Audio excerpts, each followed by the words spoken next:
Hello, welcome back to Warhammer 40k, continuing on with our assassin reviews. This time we're doing the Culexus assassin. So far we've actually done the Vindicare assassin, as well as the Calidus. So you're obviously not going to find this one in the Space Marine Codex, but you can use it if you are playing Space Marines.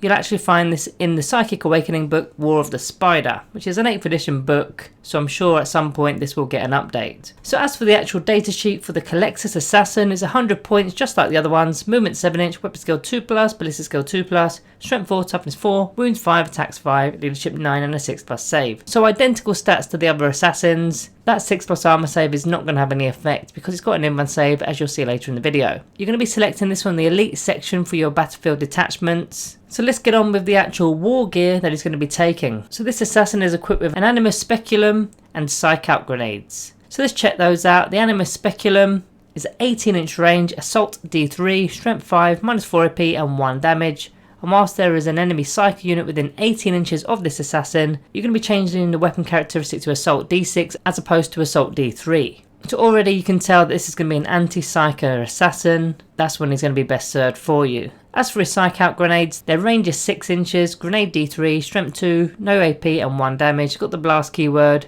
and when you're resolving this attack against a Psyker or a demon unit, any hit on a 6+ will inflict 1 mortal wound on the target, but then the attack sequence will end. So only again really useful against Psykers, but this time demons too, so you're very likely needing 5s or even 6s just to make a wound roll there. As for those abilities, let's start with the actual faction abilities to begin. They've got Agent of the Imperium, so if you're putting him in a patrol battalion or brigade detachment, he's not going to be taking up a slot within your detachment at all, and he's also not going to affect any of the chapter tactics or the defenders of humanity, etc. from your actual specific faction abilities. So for example, if you're playing the Blood Angels chapter, now even though it doesn't have the Blood Angels keyword, it's not going to affect the rest of your actual detachment. So you're still going to gain the Red Thirst as well as the Savage Echoes from your Super Doctrine there. Then it's got Independent Operative, so it can never be given a Warlord trait, but he can also be put into concealment instead of being placed on the battlefild. And at the end of many of the movement phases, he can come in more than 9 inches away from enemy model, so he's effectively got Deep Strike there. Then he's also got Living Reflexes for that 4+ invulnerable save. So that 6+ armor save isn't really needed because he's got the 4+ invuln, unless of course there's a weapon that completely ignores invuln saves, then he's got that 6+ unfortunately there. Then on to the actual unit specific abilities that he's got. So he's got the Abomination, so he can never be targeted by the effects of psychic powers in any way whatsoever, and psychic units that are within 18 inches of this assassin must subtract 2 from their psychic test and then deny the witch test. That's pretty big in fact. Even the basic smite now requires a 7. He's then got Life Drain, so when resolving an attack made with a melee weapon by this model, a saving throw cannot be made unless it's an invuln save. I'm not really quite sure why he's got that one because he doesn't actually have any melee weapons, it's just his basic strength 4.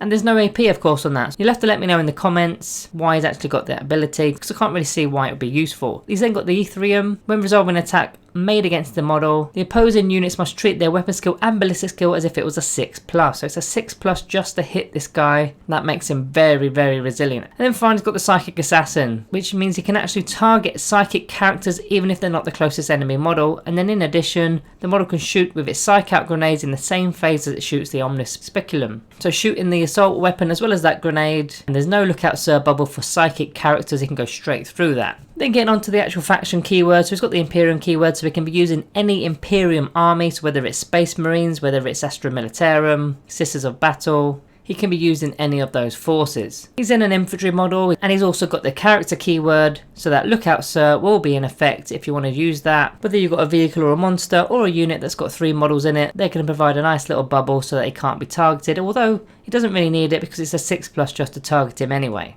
As for his stratagems, he's got 4 that he'll be eligible to use. 2 of them are used on all the assassins and then 2 are more unique. So as for the 2 that can be used on all the assassins, this one's Shadow Assignment, it's 2 command points, and you can effectively swap out the assassin for one of the other assassins before the actual battle begins, which is pretty good because you get to see your opponent's list. And if you see loads of characters, for example, then maybe the Vindicare assassin is really good. But if you see a load of psychic models, then of course you're not going to want to change that. He's then got Priority Threat Neutralize, which is free to use, it's no command points. And it simply is when a character model is destroyed by this assassin, you gain a command point. And if it's the Warlord, you're going to be gaining 2. Pretty handy. Then on to the more unique stratagems. He's then got the Pariah's Gaze, done in the shooting phase. When you select this assassin to shoot with, until the end of the phase, change the damage characteristics of the Aminus Speculum to D3. By default, it's only 1 damage, so using this stratagem, it goes to D3. Now, there's no actual guarantee that you're not going to get a 1 when rolling for this, and you're going to spend a command point in doing so, but it could be handy, especially against psychic characters. Then the final one is Soul Horror for 2 command points.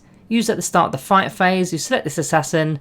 Enemy units within 3 inches of the model cannot be chosen to fight within the phase until all other units have done so, even if they charged. If one of those models has the ability that allows them to fight first this phase, they instead fight in the phase as if they did not have this ability. Now again, I'm not really sure why I'd be using this one. He's not a melee character whatsoever, he's not got any melee weapons. That doesn't necessarily mean that there isn't going to be other units that are within your faction that are within that same combat, so he can be protecting another unit there. However, due to the fact that this guy's damage output isn't that great, and is more of a character nerfing model for anti-psychery, he should just be hidden up in some ruins or in a terrain feature, just preventing the actual psychic abilities for your opponent there, as opposed to actually getting into combat to try and use this ability. So let's get on with the summary for the Culexus Assassin then. Starting with the good, he can go into any Imperium faction of course, with that Imperium keyword, and he's not going to be messing up any of your faction bonuses. He no longer costs a CP to field, which is really nice. You just have to take an auxiliary detachment just to get him in there. He's got his 4+ invulnerable save, which is also really handy, especially when he can't be the target of a psychic attack.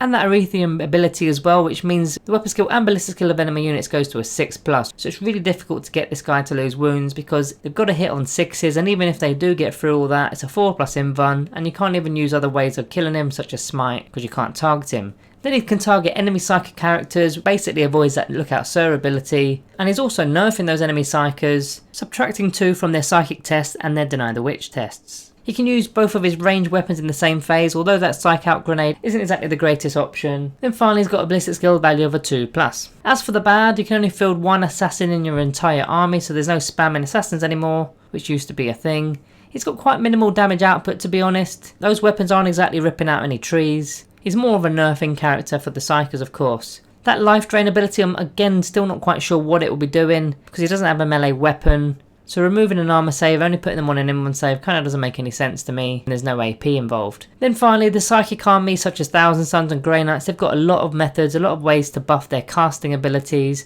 So even if you do -2 to those psychic abilities, they're going to find ways to buff their psychic casts, which are going to kind of nullify what this guy can actually do. So before we get into the rating, we're going to be doing our shout out of the day. This one going to Hypong for their comment relating to the Culexus Assassin video we did recently. They're saying that the Culexus Assassin is a little bit too swingy for what they cost, which I kind of agree, which is why I haven't rated it as good as the Vindicator Assassin. Now if you haven't actually seen the Culexus Assassin review video, I will leave a link at the end of this video, so check that one out straight after this one. As for the rating for the Culexus Assassin, this one's a tricky one because the damage output isn't that great. However, it's really shutting down a lot of Psykers, especially when you've got the new Grey Knights and Thousand Suns, but even going against Tyranids or basic Space Marines who throw in a random Psyker in there every now and then. And there's obviously plenty of other Psykers that people bring within their other factions. So completely shutting them out could be a real strong thing. So for this rating, I'm going to be going with the Planet 40k rating of 3.5 stars.